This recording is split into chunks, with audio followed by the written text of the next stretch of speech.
Hello and welcome to the Awakening podcast series, and I'm your host, Seamus.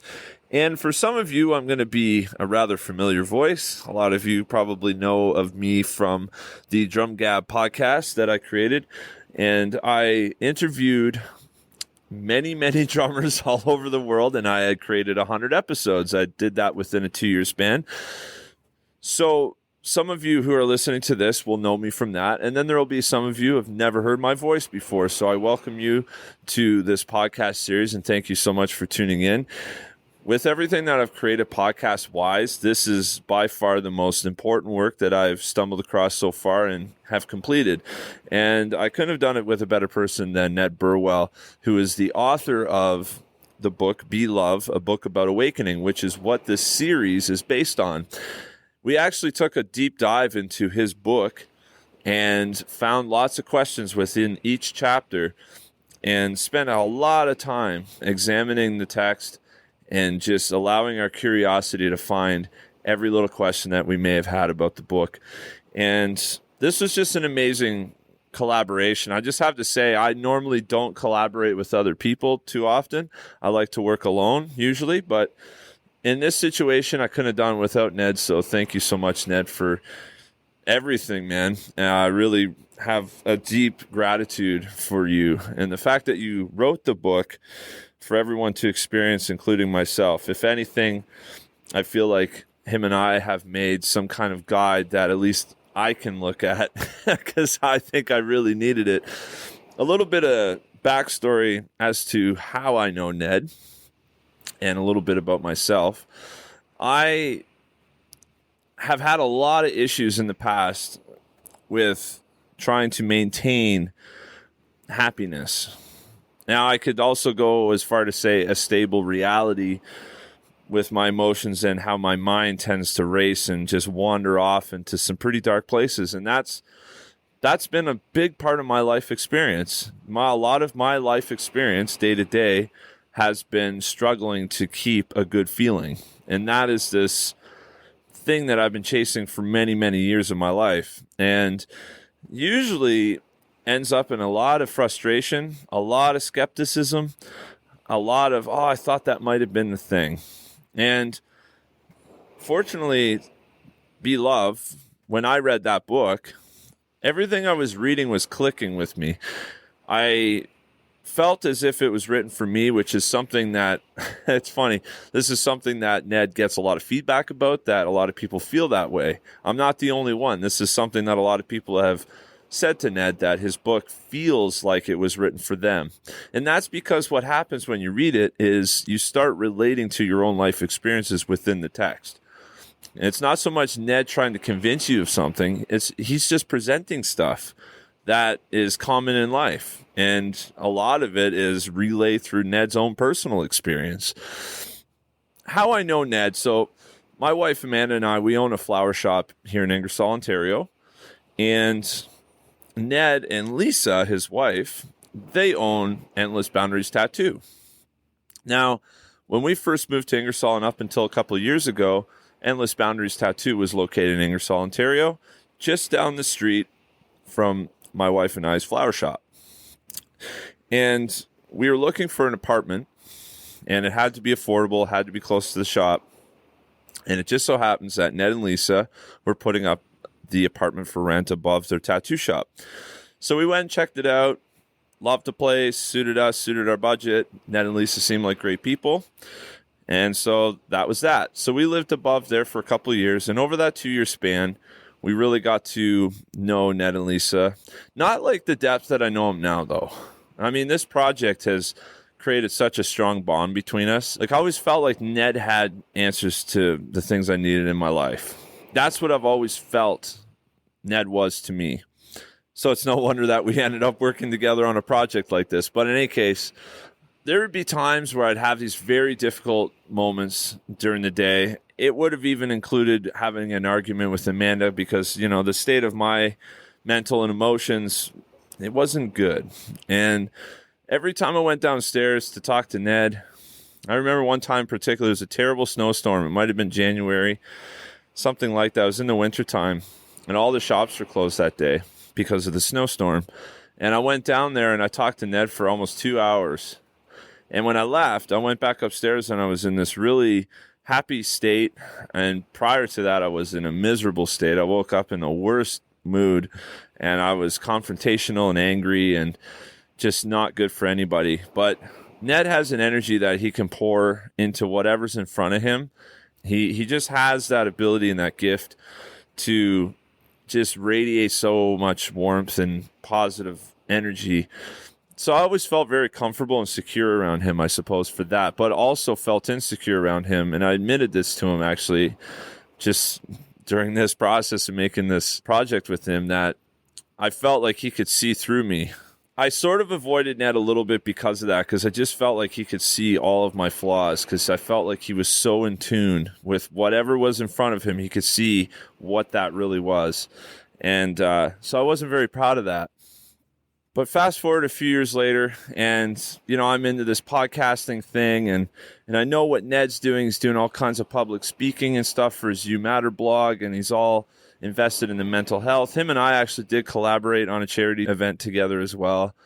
And one day I sent Ned a message out of the blue, and I said, Ned, you should start a podcast. I think you have a lot of great things to say. I think you have the perfect voice to deliver that message to people. And I also feel that it would be really well received. So, I'm more than happy to help you with that, help you set it up and get it going. And I would love to do that for you. And he says, I don't have a lot of time. I'm kind of busy. Lots of tattoos, the You Matter blog and everything else that he has on the go. And I was like, man, that's sort of a missed opportunity though. Cause what it's such a great way to get a message out, is to broadcast it over the internet. But then it would be 2 or 3 months later, and out comes Be Love, a book about awakening. And I saw it on Facebook, I think, and instantly it just dropped into my mind, I need to get that book. So I'm literally in the Independent here in Ingersoll, and I call up Ned, and the reception's really bad in the grocery store. And I says, hey, Ned, man, I can't find the book. Like, where's the books? He's on his way to Manitoulin Island with his family. And I thought he was saying the chip aisle. So I'm like going down to where the chips are, and I'm looking around and I'm trying to find his book. I'm like, Ned, I don't see it in the chip aisle. But what he was actually saying was the checkout aisle. It just sounded like chip aisle with the bad reception. So I picked up the book and I read it really, really quickly. And I have to preface by saying too that I hadn't read a book since I was a kid up until that point. Actually, no, that's not true. The last book I'd read before that might have been like 8 years. But in any case, I'm not a reader. So in any case, I read this book in less than a week. I just crushed through it. And before I'm even halfway through the book, I says to Ned, we got to do something with this. We got to make an interview or something. And that's all it was supposed to be in the beginning, was just a single interview, maybe 2 interviews. But certainly not the 15-part series it would turn into. He agreed to it, and I don't really think that him or I really gave it a lot of thought. I think we just kind of leapt in blindly and just went for it because it felt right. I was just on a wave, and so was he, because he had just written this book, and he was radiating from that, and people were really digging into it, and he's getting tons of feedback, and I think he really saw the value in producing this into, a secondary piece of work, something to complement his book. So away we go. We start prepping. We start figuring this thing out. The amount of prep that went into this was extraordinary. I usually do a lot of prep for my normal interviews, which, again, I was doing during the same time as making this with him.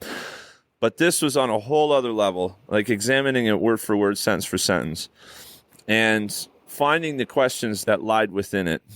And what we explored in our dialogue is some of the most impactful stuff that I've ever heard.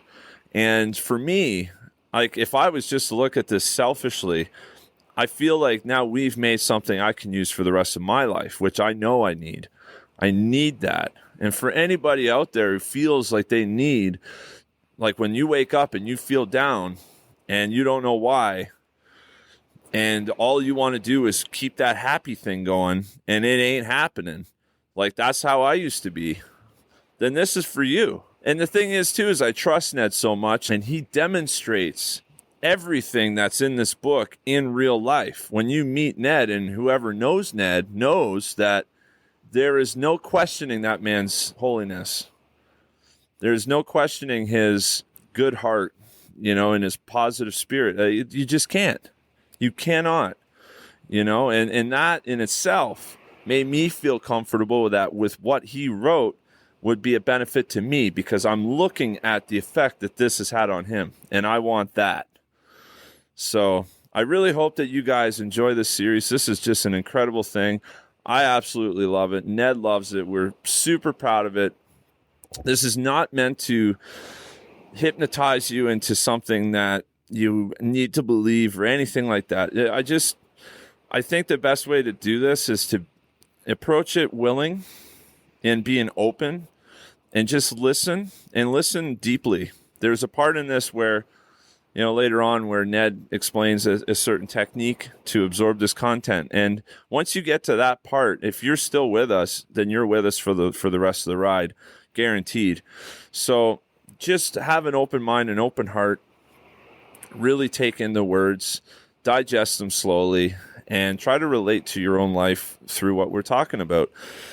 And I really do hope that you truly enjoy this series that we have put together for you.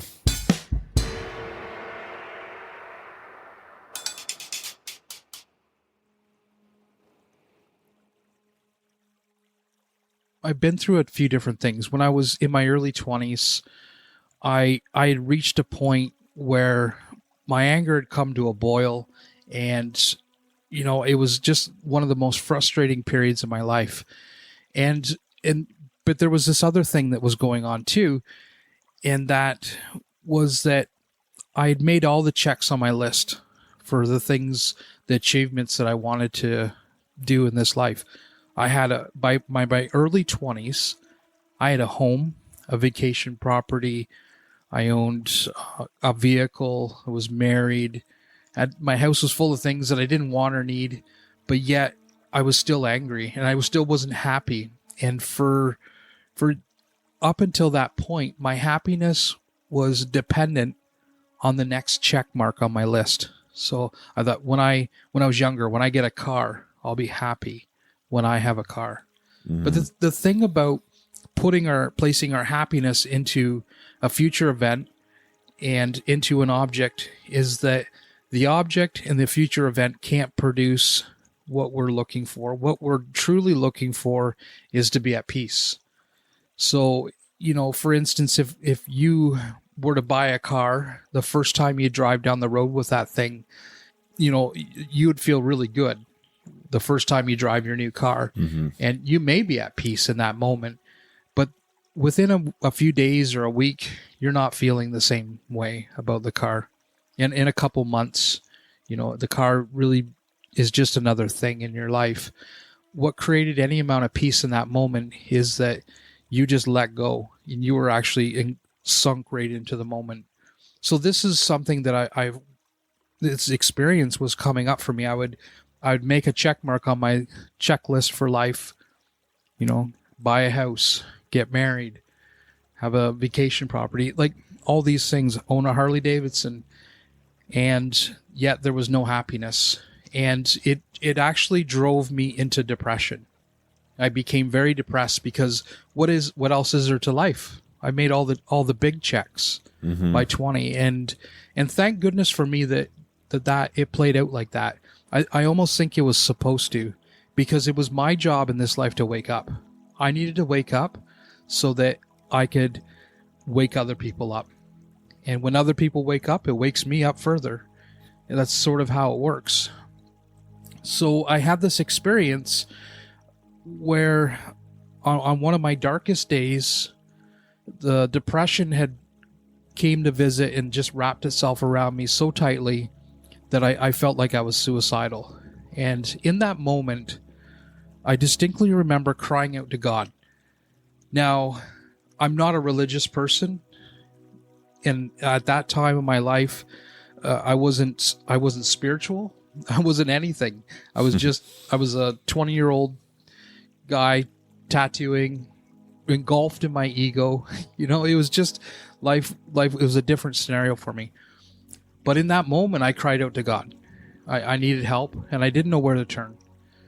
So within a couple days after making that plea to God, I need help, please help me, my phone rang, and it was a local doctor.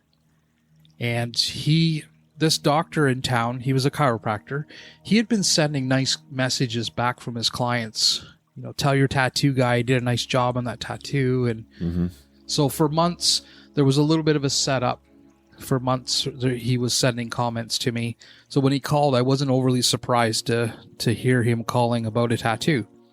He wanted to get his nephew tattooed. So we set a time. He brought his nephew in, and we started tattooing. But the day he shows up for the tattoo, it just is the funniest thing. He shows up, and it's like he had drank maybe 3 pots of coffee. So he's bouncing all over my tattoo room, and he's touching shit and just being a total weirdo. And so I start tattooing his nephew, as we had did a phone consult, and I had the artwork ready, and so I start tattooing his nephew, and then he's reaching in with bare hands and rubbing homeopathic ointment on his nephew's tattoo, and I'm like, what are you doing? You can't touch my client while I'm tattooing them. And like with your bare hands, you're a doctor. You should know better. There's body fluids. And so I'm shaking my head. I'm like, who is this guy? Is this guy really a doctor? I don't think he is. Yeah, right. So then throughout the tattoo, he was smoking cigars and drinking. He had brought a thermos of coffee with him. But at the end of the session, he said we had determined that it'd take about 2 or 3 sits to complete his nephew's tattoo. So he said, the next time I come in, I want your last session of the day. I'm like, okay, why?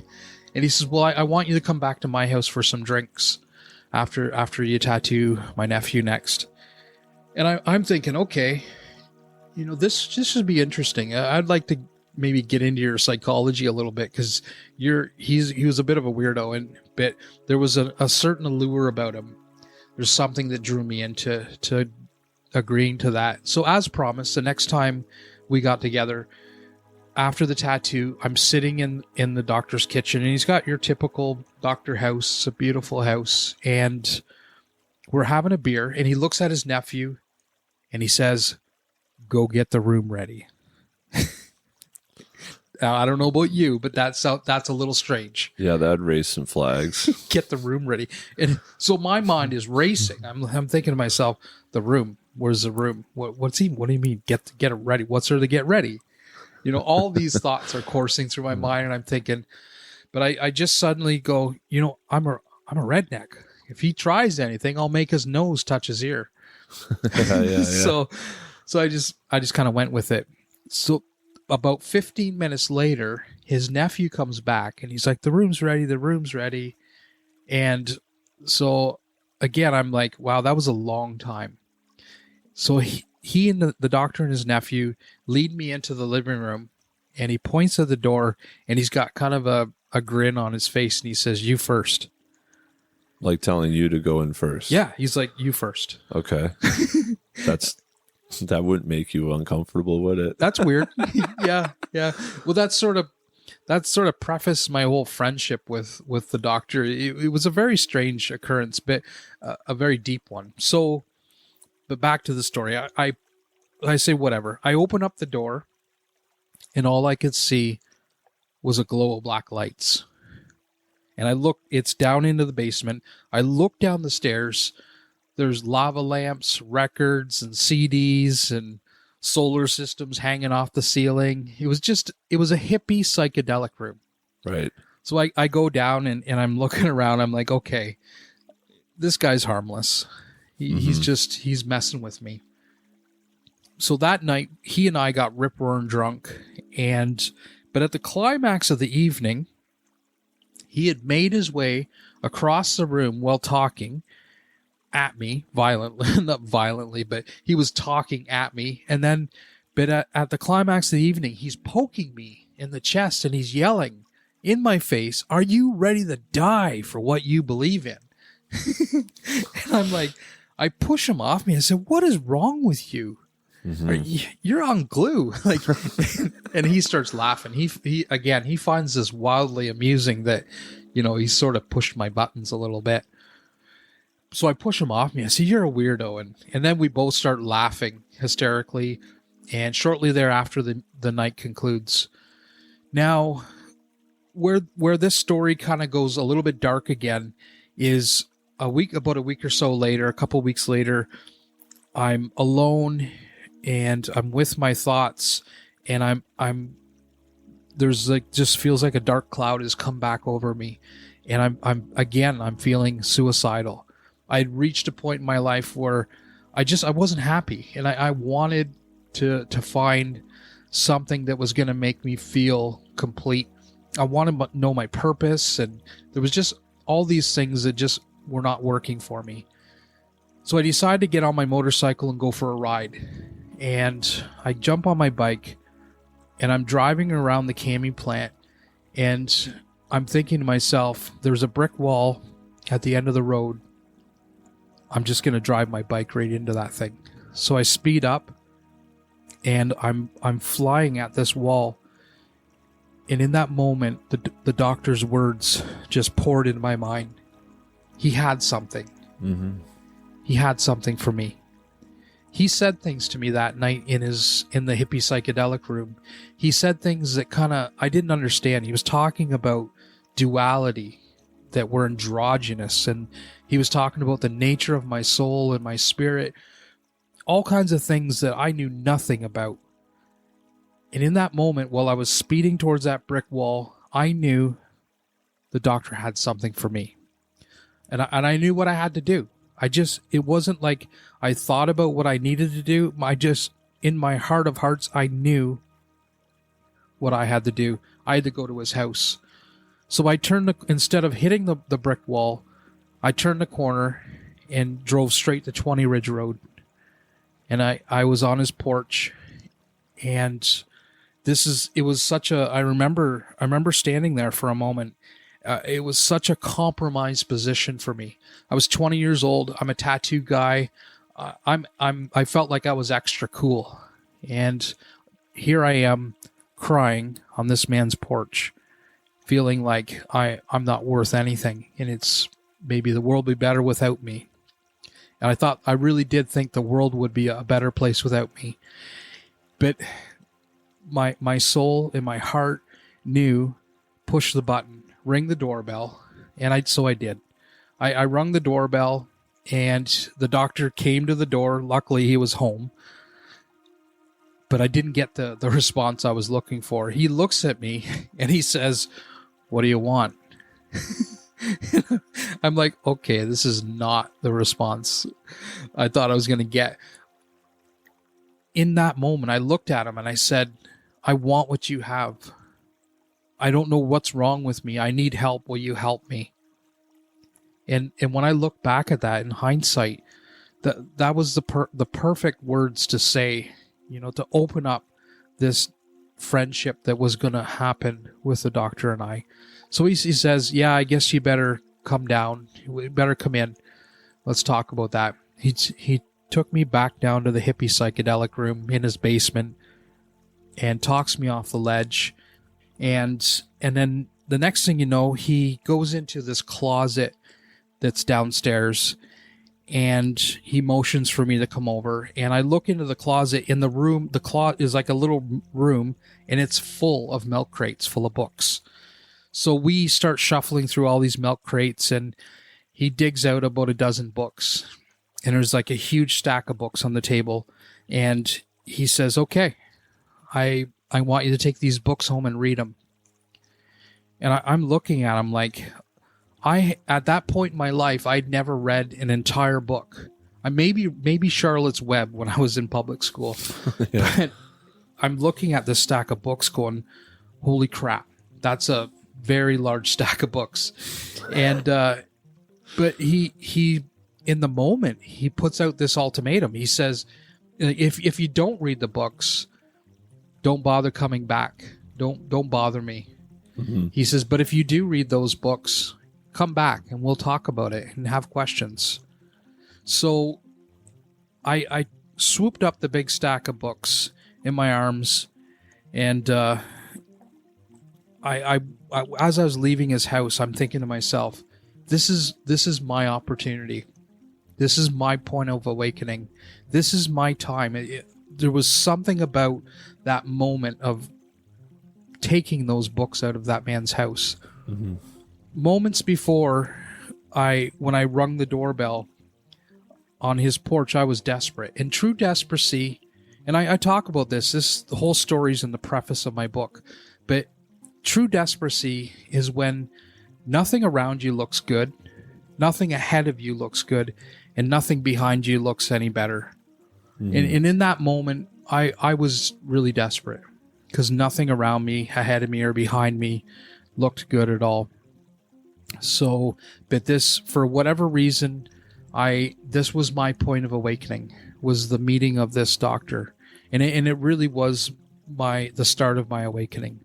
So I read the books in record time, and I didn't understand a lot of what I was reading, but I just kept pushing forward, putting book after book in front of me, putting sticky notes in all the books. I think there were more sticky notes than there were pages. So when you ask me what credentials do I have, well, that's the start of it. I spent 8 years with that doctor. He put me through all kinds of psychotherapy and acupuncture, chiropractor. He sent me to see a shaman, a past life regressionist. He did regression work. Like, that alone was a training. I went through my own healing. I got beyond a lot of my personal problems. And then from there, the doctor and I created study groups, and he and I studied many books together. We would dissect different spiritual texts from different cultures of the world. So that was another aspect of my studies. The doctor and I created workshops that he and I went out and taught. That was an amazing experience for me. Those skills I learned by doing that, I've carried forward in my life, and I've taught meditation, and I've taught men's workshops, which I traveled out west to teach, and I taught those in Ontario as well. So that's something that's been definitely a skill that the doctor taught me.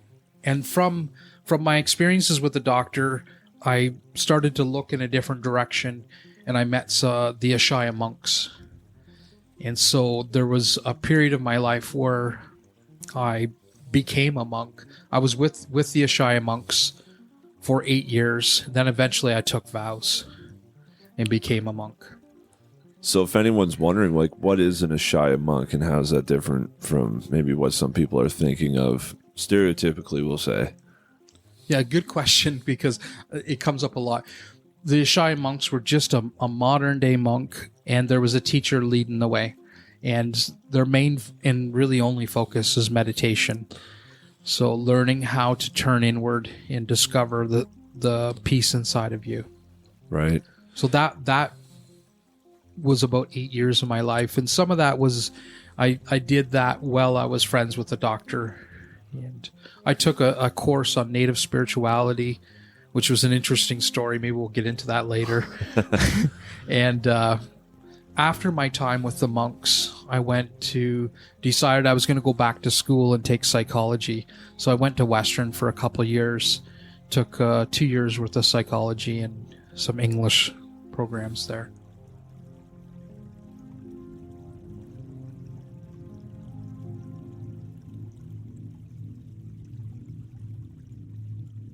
So that brings us to the present. You've done a lot in your time since you were 20 years old. There's been quite a lot of that has happened in your career and all of the things that you've managed to accomplish. And that's just scratching the surface, the things that we just discussed. But beyond that, now you wrote a book called Be Love. That's right. Which is what this podcast series is based on. We took a deep dive into the text, and we've developed a audio experience for everyone, hopefully to learn a little bit more about awakening and inner wellness and spirituality. Now, in the beginning of the book, you state right away that it's not a casual read. And what do you mean exactly by that? Be Love is the type of book that sets the reader down every so often. And what I mean by that is that it's a book that needs to be contemplated. There's layers of wisdom in the book.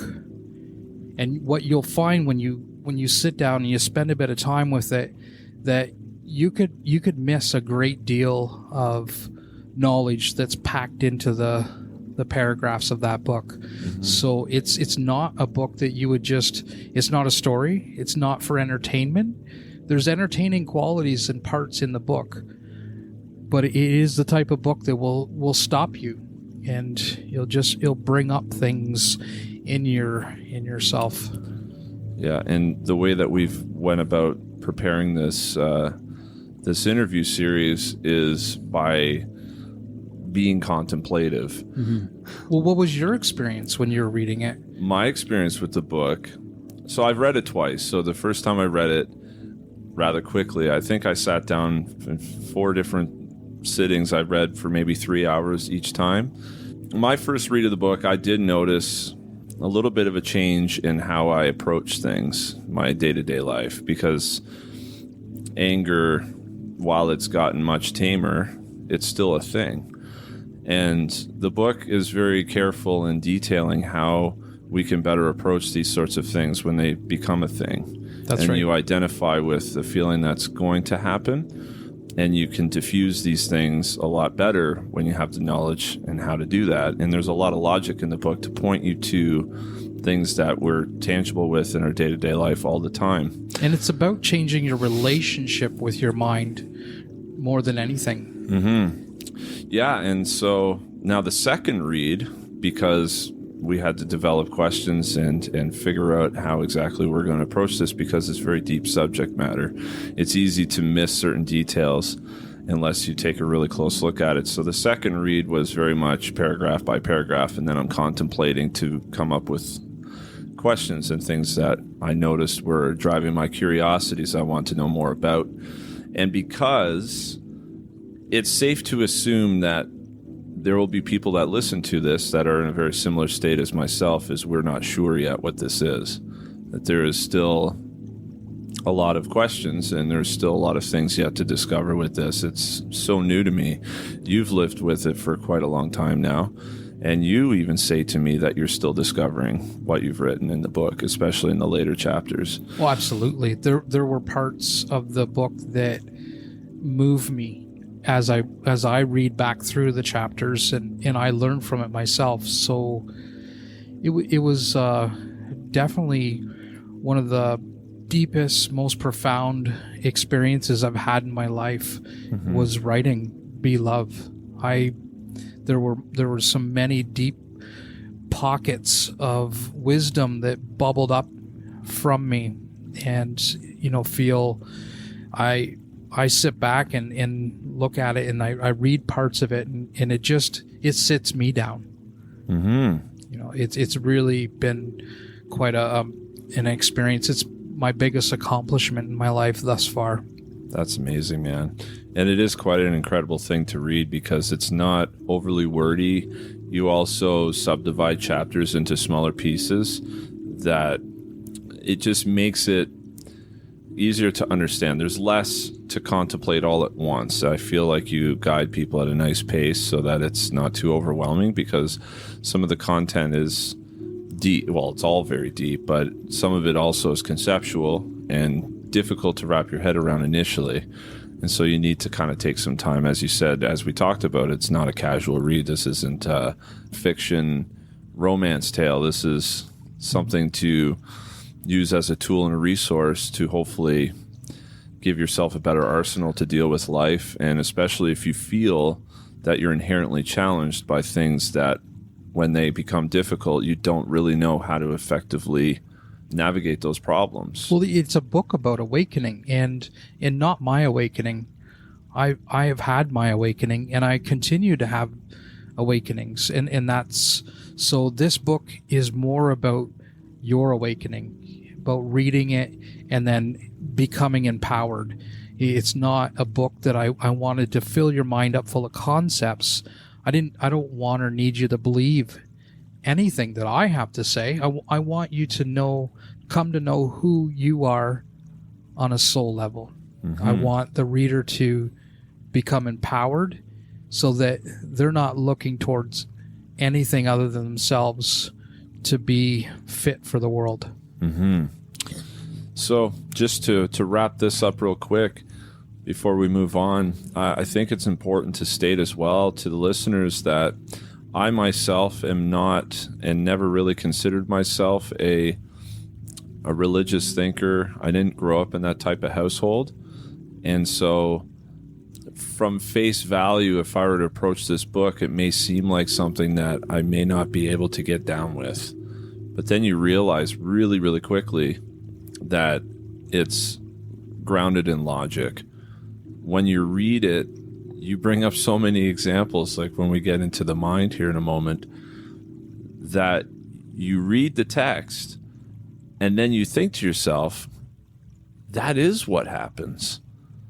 That is real. That is what happens to me on a daily basis. Well, because this book is written, about my life. I've lived the pages of this book. It's not just a concept or an idea that I'm introducing. It's really all these things I've lived through.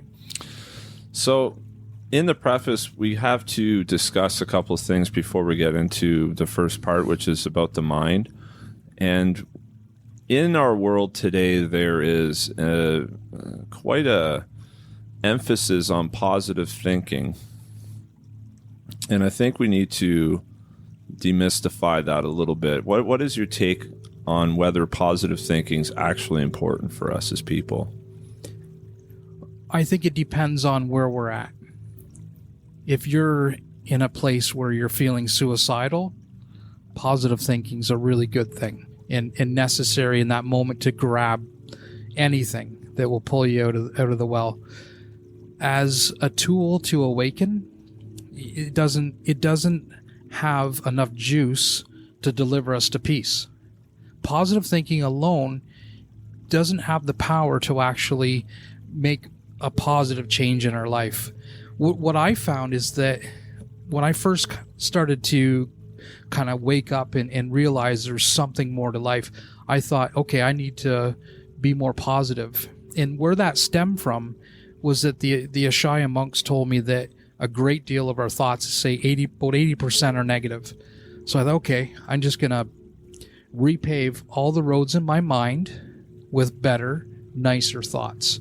And my world's going to be good. I'm going to be okay. So I went through and I started, when I was having a bad thought, I'd replace it with a positive one. But the problem with that is that I was still stuck in my head. So it was a temporary fix. Positive thinking on its own was not something that was going to deliver me into my peace. And that seems like something that becomes kind of laborious after time, because you're constantly having to check with your thoughts, which keeps you stuck in them. That's what you're saying, right? That's right. By staying positive, you're still staying in the realm of your mind. Absolutely. That's really interesting. And also, too, one thing I'd like to add to that is that when there's a positive, there's also a negative. And so if we're trying to emphasize positive thinking, but we have maybe we become tired with that action. Maybe that becomes exhausting to constantly take a negative thought and transform it into a positive one, that eventually we sort of put it down because it is tiring us out. And then if you revert back to your negative thinking, that is a significant failure, as someone would perceive it as that, when they're really trying their best to be positive. Or if you're in a relationship with somebody and they're constantly reminding you about your negative attitude, or you're being negative. And these sorts of things, people who live and they're aware of their negativity and they're trying their best not to be that way, that now shines a light on the part of them that they're most uncomfortable with, or even perhaps despise about themselves, which then creates more torment. Well, and if the statistics are true on how many negative thoughts we have a day, from what I've learned is that 80% of our thoughts are negative. Now, when I was asked when I was told that, I'm a skeptic. I think that's an important thing to be on your own path, is to be skeptical. We don't want to be led down the path by anyone. You have to do your own homework. So I was told that 80% of our thoughts are negative, and I said, no way, not mine. Maybe other people are having that experience. I'm not. Mm-hmm. They said, well, the Ashayas said, okay, watch your thoughts. So I did. I had pencil and paper, and I had a positive side and a negative side, and I started charting my thoughts, and it blew my mind how many negative thoughts I was having. Somebody would walk by me, and I did this while I worked in the factory. So perfect place to practice this. Someone would walk by and I'd think, he cheats on his wife. What a loser. Another person walked by, that guy's a drug addict. And another person walked by, I'd say, you guy's such an idiot.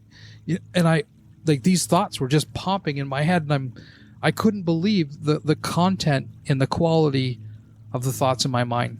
So the mind really has a lot of negative thoughts. So to try to replace every negative thought with a positive one, just leaves you stuck in your head. Mm-hmm.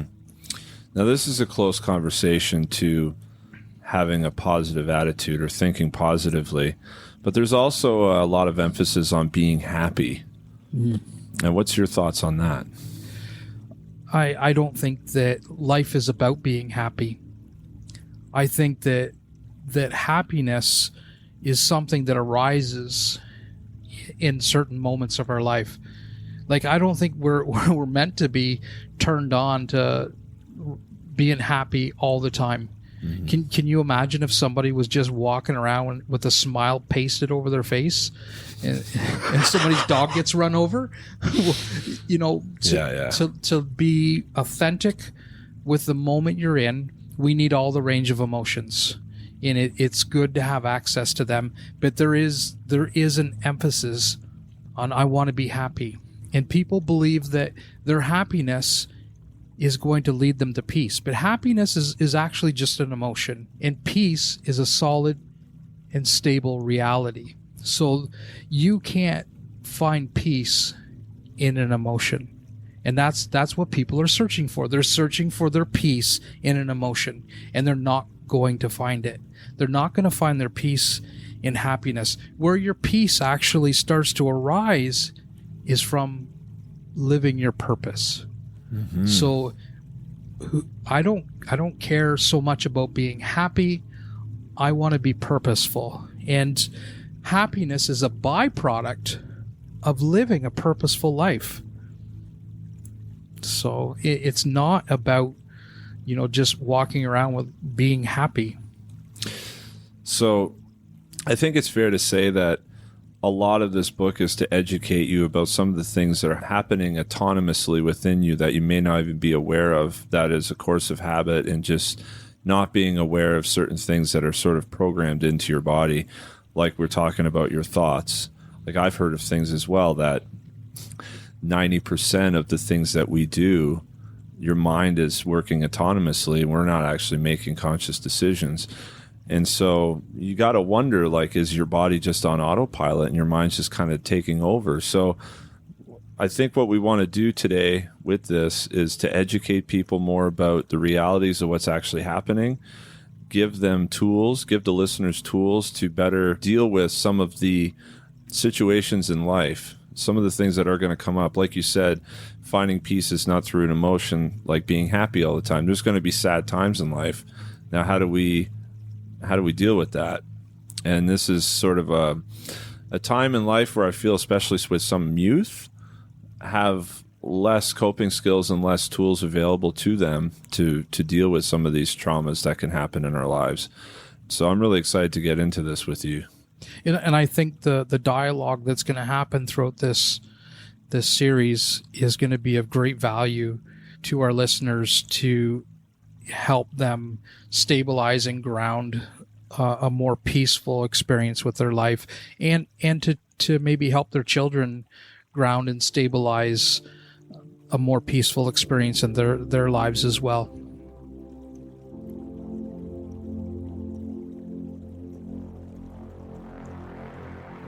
By the end of your life, you will have made thousands of mistakes. Those mistakes will be easier to live with than one single regret for not following your heart.